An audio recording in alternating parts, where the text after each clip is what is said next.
Баршаңызға қайырлы күн, сіздермен бірге Жансая. Бүгін сіздерге ерекше әрі дәмді чак-чактың рецептімен бөліскелі отырмын. Менімен бірге видеоның соңына дейін үзбей көрулеріңізді сұраймын. Таза ыдысымызға бір дана жұмыртқамызды саламыз, тұзымызды саламыз, жақсылап араластырып аламыз араласқанша. Араластырып болған соң сүтімізді құямыз. Тағы да кішкене араластырып жібереміз. Алдын ала тартып қойған ұнымызды саламыз. Ұнды бірденнен салып жібермеңіздер. Қопсытқышымызды саламыз, сонымен қатар шымшым ванилин саламыз. Ұнды көп салып жібермеңіздер дегенім, бірденнен салып жібермеңіздер. Яғни мен тартып қойған грамдағы мөлшерді бірденнен салып жібермеңіздер.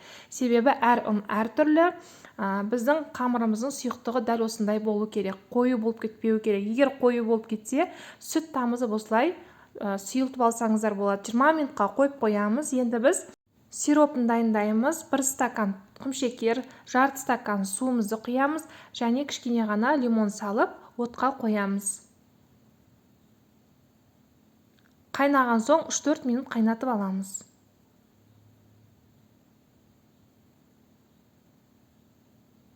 Минут қайнады. Отымызды өшіріп, үстінен балымызды саламыз. Балымыз араласқанша жақсылап тұрып араластырып жібереміз. Біздің қамырымыз 20 минут тұрды. Араластырып жібереміз.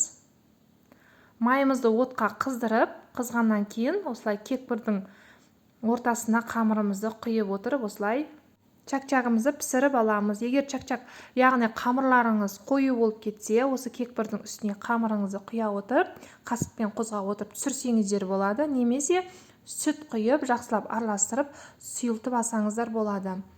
Дәл осылай сарғайтып, пісіріп аламыз. Өте дәмді әрі ерекше. Каналыма тіркелмеген болсаңыз, міндетті түрде каналыма тіркеліп, қазақша каналдың одан ары дамуына септігіңіз тигізіп, төменге пікіріңізді қалдырып, сонымен қатар осы видеоны туысқандарыңызға, достарыңызға жіберіп бөлісуді ұмытпаңыз. Барлығын осылай пісіріп аламыз. Дәл осылай пісіп шығады. Көріп тұрғандарыңыздай.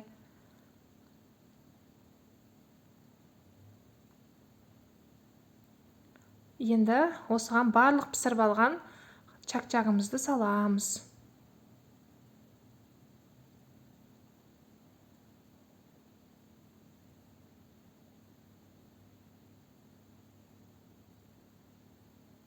Бірігіп қалған жерлерді осылай қолыңызбен бөліп жүрсеңіз болады. Жаңағы дайындап қойған сиропымызды осының үстіне құямыз. Жақсылап тұрып араластырамыз. Бір келкі араласқанынша. Осы кезде дәміне қарай енді өз қалауыңызша орехты, жаңғақты, яғни майдалап турап араластырып жүрсеңіз де болады. Немесе мен секілді тарелкаға салып, бетіне сепсеңіз де болады. Енді жалпы өз қалауыңызша. Менімен бірге видеоның соңына дейін үзбей көргендеріңіз үшін рахмет. Міндетті түрде осы рецептпен жасап көріңіз. Өте дәмді. Дастарханға қойсаңыз сәнді көрінеді.